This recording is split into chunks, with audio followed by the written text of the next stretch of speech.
I'm Peter Sidwell. Welcome to my kitchen. I'm going to show you how to cook a wonderful product, Alaskan Pollock. It is wild, it is sustainable, it takes flavours really well, healthy, easy to cook. It is a great product to use to feed your family. I'm going to show you a series of recipes that kind of show you how to prepare it, how to cook it, how to deliver cracking recipes for you to serve in your kitchen. I am Peter Sidwell. Welcome to Simply Good Food TV's kitchen. I'm going to show you how to cook an incredible dish using Alaskan Pollock. This is a fish that's frozen at source, it's sustainable, it's good for you, and it's super easy to cook. Comes to you frozen, but really easy to thaw out. All I've done is taken 2 frozen pieces of pollock straight from the freezer. I've put them on a piece of like a kitchen J cloth, put them on a tray, put them in the fridge, let them thaw out. That's it, really easy. Okay, but this dish is going to be like a warm salsa with chorizo, beautiful Spanish sausage. So we'll get started. I've got a pan heating up here, and then I'm just going to take about 75 grams of chorizo, or chorizo if you are in Spain, and then I'm just going to cut it long ways and then into quarters. And what we're going to try and do is just get all the flavour out of this first. So chopped chorizo, let's put that to one side. Okay, I've got some chili, a little bit, just to give it some extra warmth. But if you've got a very spicy chorizo sausage, maybe you don't need it. But this one's quite a mild, sort of sweet and smoky one. So I am just going to chop all that nice and fine. While I'm doing this, I've got my frying pan getting warm, okay? It's really important that your frying pan is hot and ready to cook. So we'll put our chili there. And then I've got some red onion. We're going to slice that. Now, can you see there, I've left the core on the onion, okay? That helps when I want to chop it all so it doesn't fall apart. So slice it long ways like that. And you can see how the core helps it all hold together. So we're just going to slice this nice and fine because we're going to kind of eat this not fully cooked. We want a bit of crunch, okay? Cut in 2/3 of the way in, look, yeah, and then we'll just chop. And if I do it this way, you can kind of see how we chop. So it's not an up and down motion, it's a rolling motion. And that's what we mean by letting the knife do the work. Okay. So we'll move that to this side because I don't want loads of cooking on that. I want it nice and raw. Kind of making a salsa if you like. So we'll just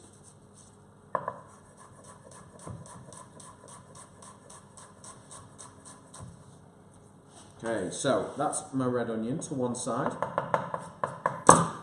Okay. So, onto the frying pan. A little bit of olive oil. Not a lot, because we're going to get some natural fats out of the chorizo. So, in with the sausage. And you should hear that kind of sizzle straight away. If you don't, your pan is not hot enough.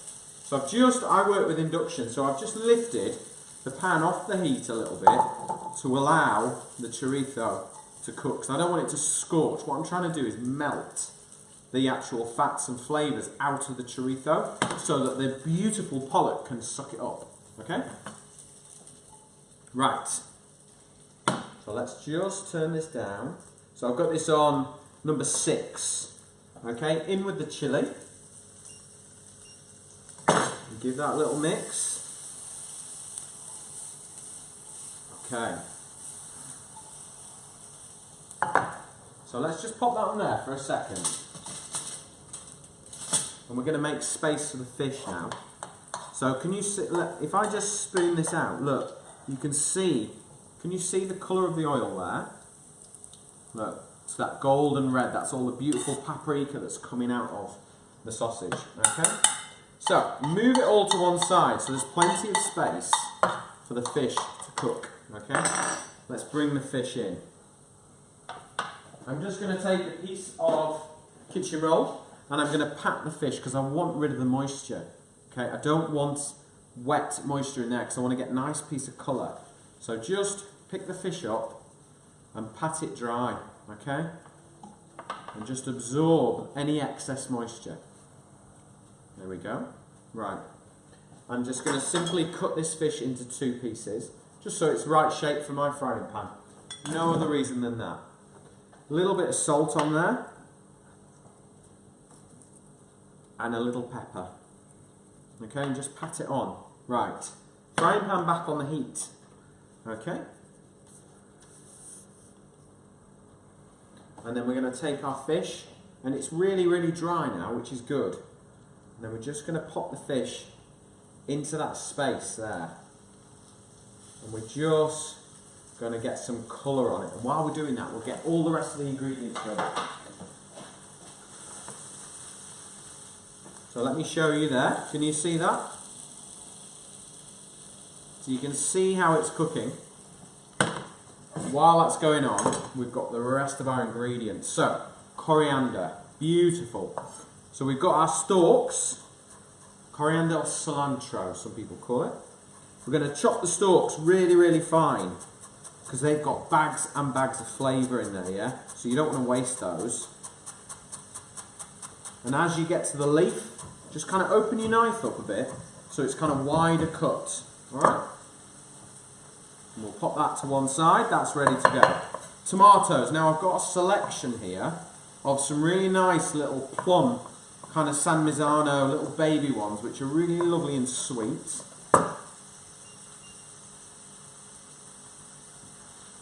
So we'll just chop those in half, because we don't want to cook this, we just want to kind of warm it through.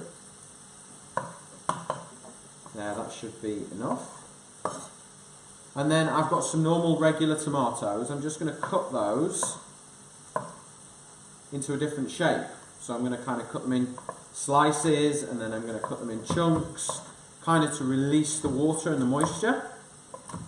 There we go. Just roughly chop them. If you haven't got fresh tomatoes, you could kind of drain a tin of tomatoes if you wanted. Just want to get a touch more colour on that fish before we add the moisture. And because if we add it now, it won't, it'll stop frying then, and it'll start to just kind of stew. Right, I've got some lime here. I'm going to add the zest straight into the pan, ready, because that's not got any moisture in it there.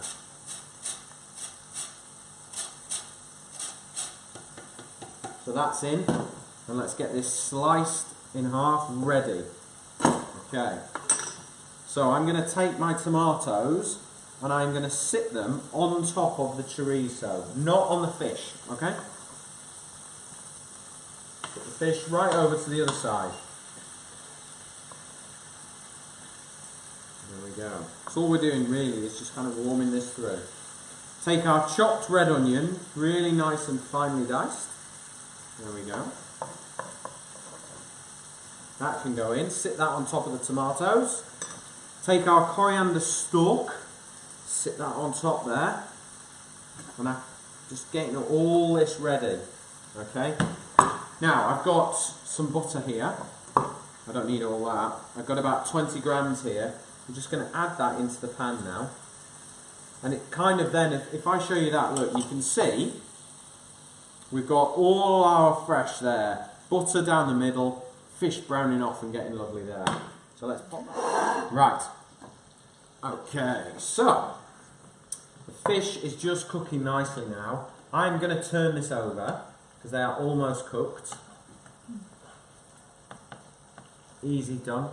And then now we can start to mix all the flavours together, because the moisture now is just going to finish that fish off now. The residual heat is there. And we're just warming through now. Everything is cooked. Okay? Couple more jobs. Squeeze of lime juice, okay? All the way in. This is now kind of turning into that beautiful salsa, really. We've got acidity in there, and we've got crunch and everything else like that. Take some of the coriander, and we'll stir that through. Okay. Beautiful. Right, we're cooked. So really quick, really easy. And then all we do is we take a nice big spoonful. I just pop this plate on here so you should be able to see it, okay? And and then we just take a nice spoonful right in the middle. Some more. There we go. All just lovely, beautiful flavours. Okay. And then let's take the fish. Just sit that on top there. Nice and simple. We'll finish that with a touch more coriander.